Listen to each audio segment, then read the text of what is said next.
Hello, everyone, and welcome to the Virtual Power Teams podcast, now with AI. And today we have a very exciting guest, Susanne Schaffert.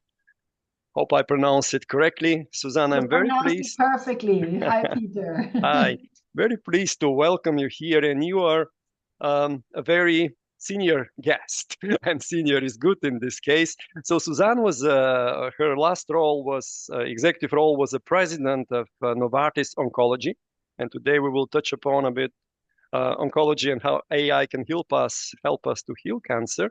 But currently, she's a professional board member, so she sits on the boards of multiple pharmaceutical companies, and she's influencing without having the full authority. We will deep dive into this, but without any further ado, Susanne, welcome, and please tell us with your own words who you are and what you do.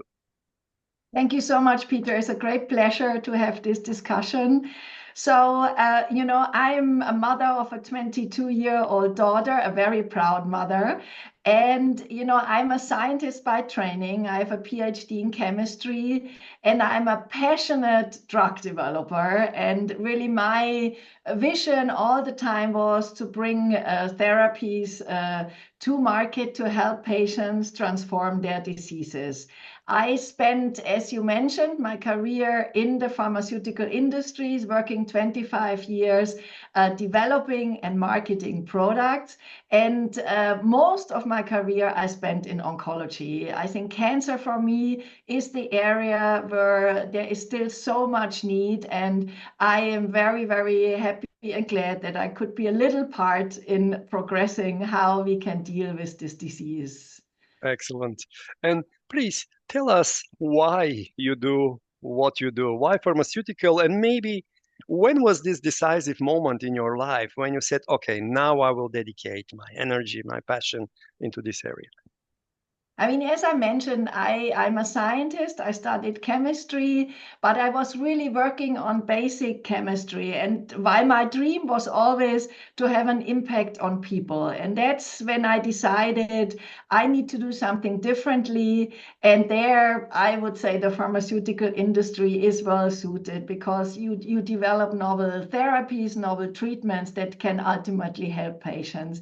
And then you already hear out of this message that I am always driven by a purpose. So I always do what I do with purpose. And in my case, my purpose is really to make a difference for people. In this case, make a difference for patients. And how can you better do that than working in oncology and helping to find novel therapies that transform this disease? Excellent, excellent. And now you are, I think, the first professional board members. We had many general managers, country managers, president of companies, but you are professional board member. So you really have to day influence people making big strategic decisions without being the boss, without being able to hire and fire them. And we have a similar setup in many companies where they become flatter and they are project based, and project managers need to lead a large multidisciplinary team without having the full authority, without being able to hire and fire. So what are your insights? How can you lead people and influence people without having the full power and authority? I mean, actually, I have to say my philosophy, especially when you happen to lead large teams, I think you have to be realistic that you will not be the one managing things and fixing things. The leader of big organization, and you say that many organizations get even leaner. The leader in an organization is the one who sets the vision, who is inspiring the teams, who is enabling the teams to do their work. And that was always my philosophy. I think leaders of big organizations should not be the micromanagers, but they should be the one inspiring their people to go beyond and above and try to solve issues with their best knowledge and capabilities. And I think that's the same what I apply in a board. I think Mhm. you support management, you guide them in the right direction, you inspire them. So in a way, it's quite a natural transition. And I believe you don't need direct authority and power to achieve big things. In very contrary, I think the key capability of a leader is to inspire. Yes, so inspire is a cornerstone. Can you give us maybe one or two tips, like practical tips, how to influence without authority? So inspiring is one if you have a trick for inspiring or some other things that people can do to really gain authority. I mean, you know, I happen to lead very big organizations. I mean, in my role as president of Novartis Oncology, there were 10,000 people around the globe dedicated to our mission to find novel therapies for cancer. So you can imagine, many people I did not even know personally. I did never see them. And so then the question is, how do you influence and how do you make sure that the organization goes into the right direction? And I think the most important is to define what is the vision of an organization that you lead or you contribute.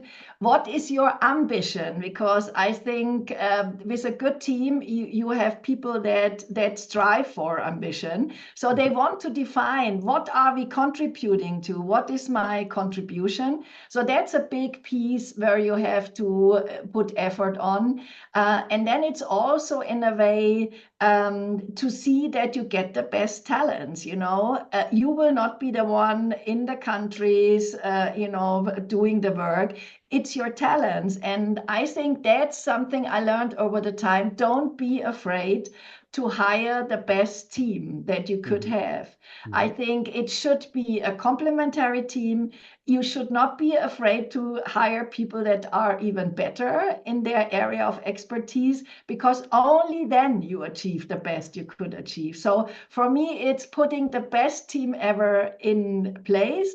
And then as a leader, focus on defining the vision, the ambition, and really give clear guidance to your people. Be clear. That's, I think, is the most important in leadership, and that applies to big and to small organizations.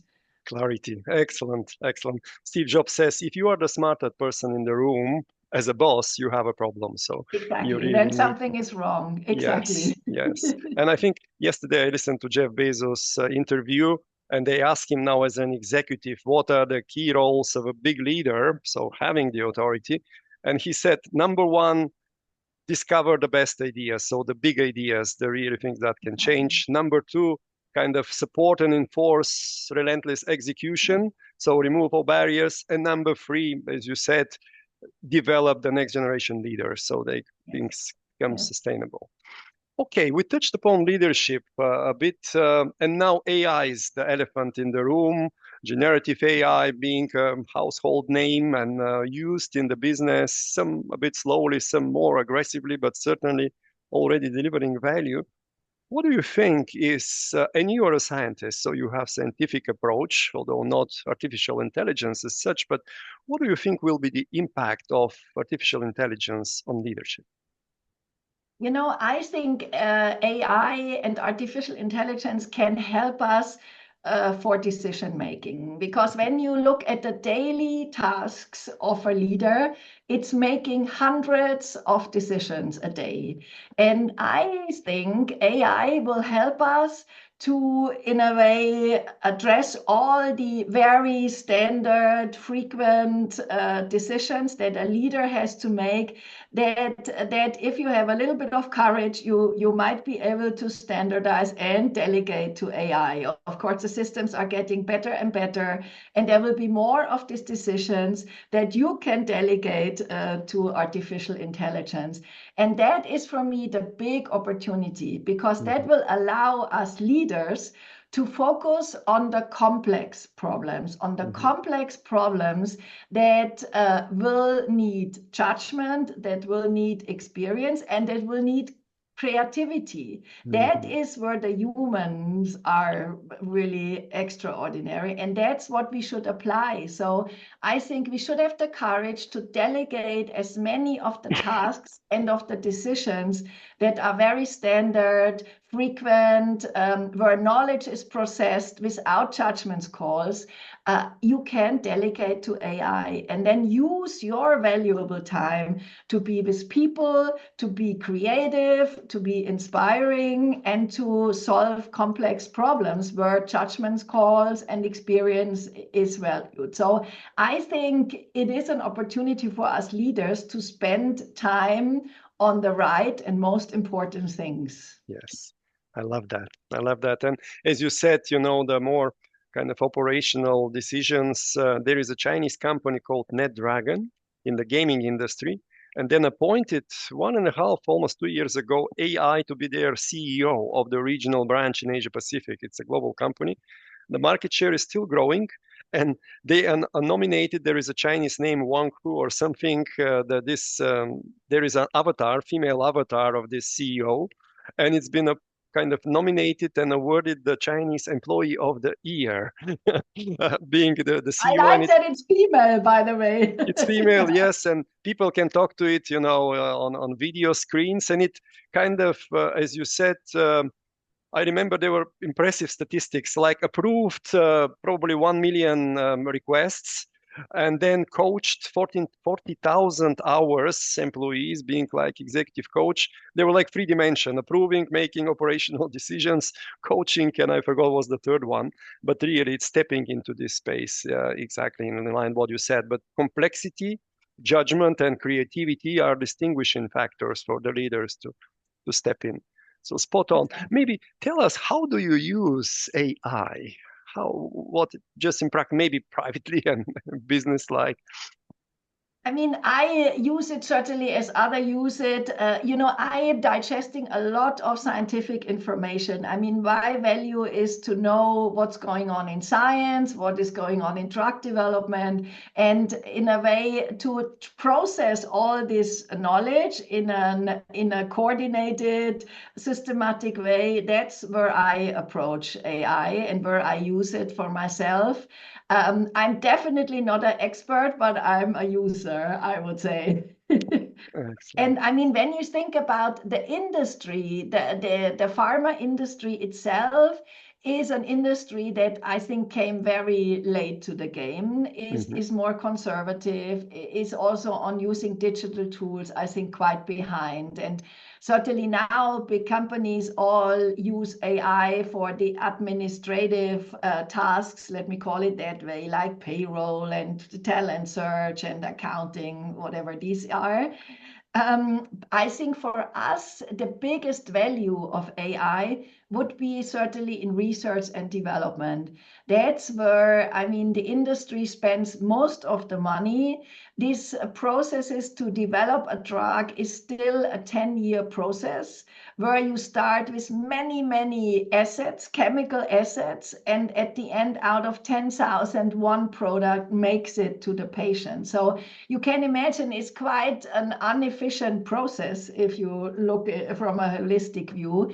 And that's where IA hopefully can make a difference. And where it's applied in the industry is that certainly we have millions of patient data. We have millions of data from genomics, from genetics, and how can we best use this data to define what should be the next cancer treatment, for example. That's where AI is applied to help us find what tumor biology you want to target with a product. How should this product look like? How should this product be synthesized? So that's where AI can make a difference.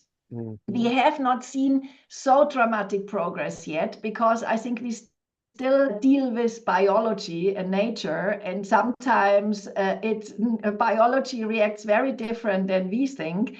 But I think with more and more experience and data and machine learning, we're getting there, and certainly are now much more targeted when we go for drug development. And I think one other model where you might be maybe even surprised, where I think AI is making a big difference is in our commercial model. The Mm-hmm. pharmaceutical industry is still using a face-to-face approach with sales representative, while the world is moving completely digital. And I think that's a huge opportunity for the pharmaceutical industry to shift our commercial model in a way to approach our customers much more tailored, much more sophisticated, also using digital tools. So there's still a long way to go, but I think very interesting and encouraging signs how it's applied. Excellent, excellent. And I was considering to write a book, and it's still not a goal, but still a idea that I kind of develop as we go about AI helping people to heal cancer or certain types of cancer. And after this significant progress, when with the help of AI, they define the structure of the proteins much faster than the human experts were able to do in hundreds of years, um, there are exciting opportunities, as you said, personalized treatment, personalized drugs, and so on. What do you think? What be your bet? Will AI help us short to medium term to help to heal certain types of cancer? And maybe what would be the types of AI or treatments that would do that? I mean, you're spot on, and that's what I mentioned. In a way, AI can help to put all this knowledge that we have together and sort it and organize it, because we understand a lot about tumor biology, how the immune system works in cancer, how the body, reacts in cancer. And, it's important that we process all this knowledge to define how should we attack cancer? How should we treat it? What approaches should we use? You see currently multiple combinations because we understand cancer needs to be attacked with different modalities and approaches. Is a very smart disease, and we need to see how we overcome that. And as you say, AI is helping us in a way to define what are these targets that we should use, is even helping us to define how a protein, how a structure should look like, and helping us to be much more targeted. AI is even helping us to suggest how you synthesize it, because unfortunately it's not only on the computer, but we have to have a real drug in hands that works in humans. But I tell you, this whole discovery process, that's a process that is really dramatically transformed and definitely worth a book. I mean, I have one other area to suggest, and that is the whole prevention diagnostics, because we are quite good now in treating cancer as long as it is detected early.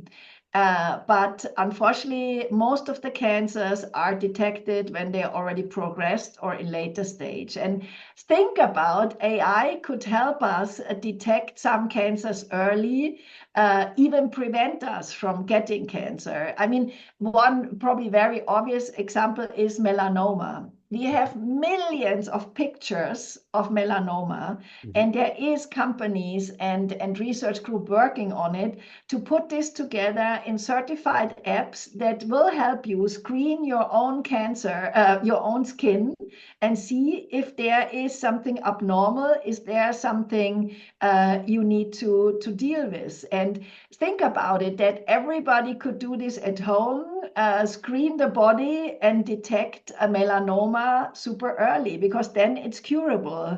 The problem is melanoma is getting very aggressive if it's advanced. Or, I mean, think about everything that is done with visual diagnostics, breast cancer, lung cancer. There is a lot of ways how, for example, when you do a checkup, that you then could compare these pictures with data from AI and see if there's any concerns, any early signs that cancer is developing. I mean, this sounds maybe not as fancy, but this could revolutionize how cancer outcome is defined. So that's why I'm quite excited about that as well, I have to say. Wow, sounds very optimistic, and I share your optimism. And prevention is much bigger battle to win, because it has a much stronger lever to have a healthy population. So I love that. You kind of push me one step further to start writing the A book. new chapter for your book. Yes, that would be a third one, and I certainly will, if you don't mind, include you, as a co-author with these insights that you are sharing right now, and maybe some new ones.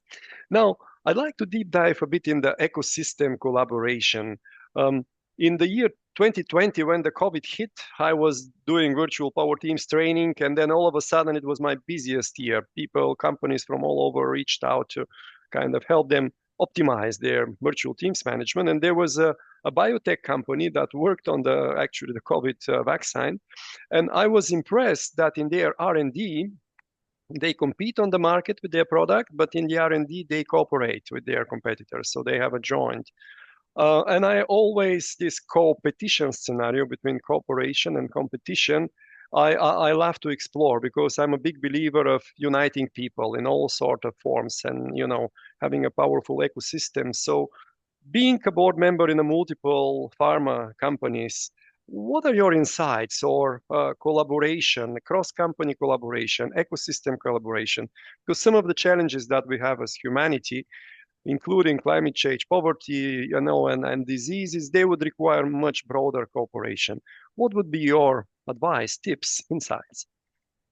I mean, couldn't agree more. I think, first of all, I mean, it starts for me very basic, where the pharmaceutical industry could improve is learning from others that have applied AI much earlier and all digital tools than we did. And I think about the whole commercial model. I mean, consumer goods, they work only in commercials, in digital settings, while we still have our reps out seeing doctors. So I think that's where you should be open to learn from others that have done these things. And that's really the very basic stuff. I mean, when you talk about big collaborations, also with competition, I think this is a very important topic in science and in drug development.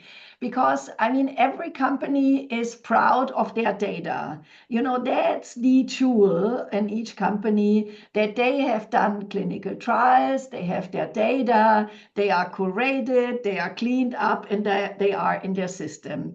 But it is a certain subset with maybe even a bias on the disease, on the treatment, etc. And I believe the power of AI is in the, I mean, amount of data we have and the amount of knowledge we put in. So that's why probably in a pandemic, which was an emergency situation, people were more willing to share and open up, because we were running against the time. We needed a vaccine. And therefore, I think people intrinsically know it would be much better to open up and collaborate. But it's still, I think, a hurdle. But I mean, there is now ways that organizations and groups try to create data pools where data are fed in one system, they are anonymized. Still, each company would have their own data, but to solve a bigger question, you put everything together. And I think that's the way forward. That's where you will have game-changing results, because it's all about how many data and really the amount of sources we have, and not going into little subsets, because ultimately they might be biased. They might not give us the full spectrum. But I tell you, it's a big hurdle, but I hope more and more people are open and Yes. are willing to share. Wow, that's amazing. I was in a conference recently, and one of the key messages from multiple speakers was data is your gold. Protect your data, curate it. With AI, you could build competitive edge and so on. But actually, some of the bigger challenges would require to kind of step beyond your personal interest and growth and really solve bigger challenges. So I hope people like yourself could help and bring this wise note and kind of stir more collaboration. And actually, AI is helping us to discover and mitigate bias. There are multiple use cases where on a big set of data, they would discover if it is biased. The data itself, but also the practices, being in recruitment, being in performance appraisal, and so on, and help, do recommendations to mitigate bias. Okay, let's look a little bit. You had a chance to lead large companies, lead a large global team. What was your most exciting or most exotic experience in a global team? Maybe a little story. So a little story. I have to say, I mean, leading such a big organization, having to deal with so many people across the globe, different cultures, was always the most rewarding thing to me. And I love to travel to countries, meet new people, see how they all work together, collaborate. So that was for me inspiring, gave me energy. And then the pandemic hit. At that time, my family lived in Italy and I commuted to my job weekly. And as you remember, Italy was the first country in Europe and even, I think, compared to other countries, to close down. So I was sitting there in my home office while my people were still going to the office. And you can imagine, you feel responsible, you were stressed as a leader, how to manage all of that.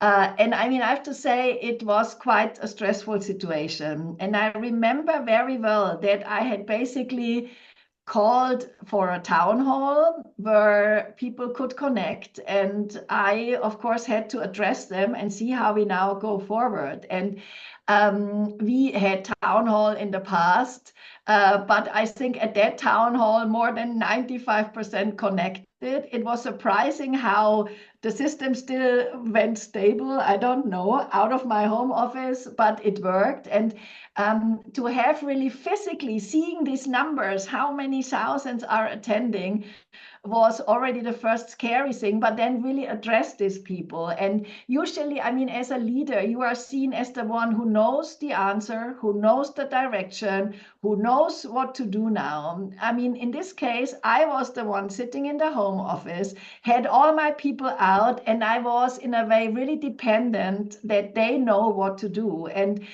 interestingly, I was sitting there to prepare for this town hall, and I thought, I mean, what can I tell them? I'm not with them. Every country has a different situation. The only thing is now to tell them how they need to go forward. And it was clear that they needed to make decisions daily because I was not reachable, and they need to do their act in the best way. And you know what, in a way, helped me to guide the organization was the purpose. I said at the end, I mean, this is a very specific situation. And what counts now, in our case, were the patients. The most important thing in these situations were our cancer patients that we support with drugs, and they are life dependent for them. So that is the principle. You make decisions. And that's what I told my team. I told my team, go out, make your own decisions, but always with the principle in mind that our patients are the most important. Follow our purpose and you will do the right thing. And in a way, then you saw the messages, people getting it, people, of course, in a way saying, trust us, we go for it. This moment was super, super special. In a way, I'm handcuffed in my home office, and then rely on an amazing team is something that probably was my most impressive digital experience I ever could have. Having this amazing team that got the message, knew what to do, and then started to deal with the situation. It was very touching for me and very, very rewarding. Yeah. Wow. Amazing story of empowerment. It reminded me another life and death situation, completely different many years ago. It was the Captain Nelson and his battle with the Spanish armada. And so far, the battles were done, the ship battles, in a very brutal way. The ships align and they just with cannons shoot each other. Many people killed and so on, and whoever shoots better or have more ammunition wins. And for the first time, he said to his his armada was, I don't know how many ships, 6, 7 ships. He said to the captains, do what you consider is right. So don't expect my judgment. Don't align, maneuver as you wish. And they surprised the Spanish and won. So empowering people, sometimes it's, life-saving, or in your case, saving the patients. I love Yes. that. Um, do you have any other tips? You already share quite a lot with the vision, with the inspiration, on the purpose, for leading global, international teams. So remotely, if you don't see them, what would be your top 3 tips apart from the one that you shared? I mean, I have to say, I'm a big fan of remote work because so many things can be done without traveling. And when you have a connection, I mean, also, even if you did not have before, we were hiring people, in remote working. We were doing a lot and it was all possible. So I was always a big believer, and the pandemic proved it. I have to say, I think when you have to build a culture, drive values, then I think remote working, I think, is not solving everything. So I'm a big fan now of doing a mixed model. And Hmm. I think what people don't do well enough is spend the time rightfully Hmm. when you are face to face, and then really do the stuff that is like update meetings, regular one-on-one things that are not for solving problems but doing standard tasks that you should save for remote work. What I think is a lost opportunity when I go to offices and people sit in their little cabinets and do Hmm. one-on-ones meetings, while they could meet with people, while they could do brainstorming, could be Hmm. creative. And I think sometimes we don't distribute our time enough on these two things. I Hmm. think a mixed model is perfect for Hmm. motivating people, for being efficient, but then spend it wisely. When you're together, this has to be exciting, this has to be creative, this should give you energy for the days when you're working at home. And that is where I think sometimes we don't put enough focus on it. Hmm. And that's my advice, to really leverage the time when you are face to face to make just the organization more motivated and more efficient at the end. Yes, yes. There are certain things that it's better to do alone, Yes, productivity and so on. There are certain things that you need to do as a group, but even it's better to do it online, everyone online. There are certain things, and that would be like hybrid. Some could be online, some in the group. And there are yes, certain things like culture creation, vision, yes, which is best to do together. exactly. And yeah, there is, I've written a And long I blog many on that. times see this just mixed up and not used in the right Yes, time. That's yes. the pity. The worst is, as you say, the lost opportunity of being in the Yes, office and doing individual productivity, yes, waste of yes. time and energy. Excellent. What do you read or listen at the moment? You mentioned you have to digest a lot of scientific and AI help you summarize, but maybe privately or to inspire you as a leader, what do Yes, you I read, mean, listen? privately, I read really for leisure. I mean, as Hmm. you say, I process so many data. And so I read for leisure, and I like books that transport me into different worlds and different stories. So at the moment, I'm reading from a Turkish British author, Elif Oh, Shafak. yes. Probably you know her. There Are Rivers in the Sky. Hmm. And I love these kind of books that tell these wonderful stories about people.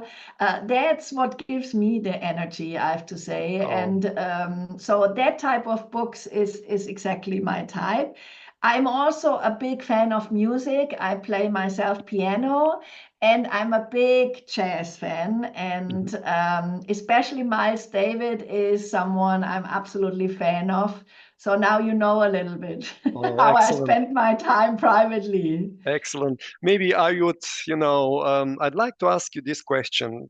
The late Steve Jobs, he was putting a lot of belief and emphasis that he needs not just the experts, but he need people with also artistic talents. If one person have, artistic and scientific, it's better. Or if some doesn't, you need in the team at least some artistic presence that can bring the beauty and, the beauty of art. And now you are, I found out, you sing well, you were dancing, you play piano. So tell me what role art plays in you as a leader, apart from inspiring, as a person, as a human being, but also as a leader? I have to say it's interesting that you addressed this now, because for me, I think I had always these two pillars.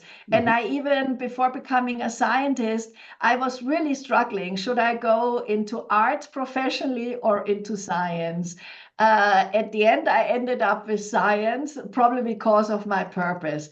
But I have to say, art for me has really an important role, and it's more. It's also the way of how approaching things is the way of how looking at things. I mean, art forces you to go in with open eyes, to see big pictures, see patterns, look at things in a different way. And that is what I use to apply in business. I mean, when you tackle a scientific problem, sometimes not the person that is more intelligent solves it, but the person that comes with a completely different approach. Mm-hmm. And that is how you sometimes crack a problem that is thought about for a year or longer, just because you come with fresh eyes. And I try to keep this also for being a leader and solving business problems. Really keep this kind of creativity, keep the freshness and the open eyes, but also in a way, the part of discipline. I mean, art is also about discipline, is about aesthetics, is about structure. All of that helps you to address scientific problems and address business problems. So I have definitely two of these pillars in my side. And I was not aware of Steve Jobs, but of course this is very flattering. But I have to say it's really true. I think it gives you a different approach and a different way how to address things. Amazing. I love that. I'm playing guitar, by the way, but I started very late, age 33. And last 2 years I've been playing every day, and it gives me so much energy. Immediately I kind of gain energy and inspiration. And for me, it's also kind of a spiritual thing. Once I play and sing, and it's not like not very good, but the benefits for me in terms of It's for inspiration, you, it's and that's amazing. important. Yes, yes. Yeah. So I'd love one day we meet, maybe we could jam a little bit piano and guitar. Oh, amazing. So last question, Suzanne. Um, what do you think, take your crystal ball out and be futuristic. What do you think is the ultimate frontier of AI? I mean, thinking in really in my field of cancer treatment, healthcare, I think I would love if AI can address the biggest problem that we have and will even have more, is the whole piece of care. I mean, when there is, yesterday was a report out in Germany again, something that we all knew, but is again and again confirmed. Population is aging. There's a big portion of the population is beyond 70, and all these people will need care. We are already struggling now, and we will in the future. And honestly, my dream would be that part of the caregiving is solved by robotics, by AI. I mean, this very futuristic. I've Mhm. seen some examples where robots, are applied, but it's still very modest. I think, again, this would give you the opportunity, like if someone is distributing the drugs for the patient, is offering the meals, is doing all of that, then again, the caregivers, the human caregivers we have, would have much more time to spend time with the patient, with empathy, listening, caring. And I think it might sound very visionary and crazy if you will have the hospital full of robots. But why not? Mhm. Because if that is such a need and we have limited sources, I would love to also there use the opportunity, delegate tasks to machines and robots, while then spending the human time for caring for people. Yes. So that would be one of my dreams as a pharmaceutical person and a person in healthcare. There's of course many wonders that AI could do, but I think that's one where I would dream about that this sometime could happen. Excellent. By the way, Optimus robots by Elon Musk, they are getting much better in terms of fine coordination, which was missing. And you connect them to generative AI so they could talk to you and be empathic if you wish. And he forecasts 10 billion robots, more than people, in a foreseeable future. So Yeah, I share your dream. I think it's quite optimistic, provided that you also have the human gears which focus on exactly. connection, connecting human to Yes, human, unique yes. human experience. Amazing. Thank you so much. It's been an honor, but also it's been an immense joy and pleasure to have you on the podcast, Susanne. Thank you. Thank you so much, Peter. It was a great pleasure, and I hope we can jam together at some point. Yes, yes, jamming is the next step. For all the listeners, stay tuned. Next episode coming in a week time.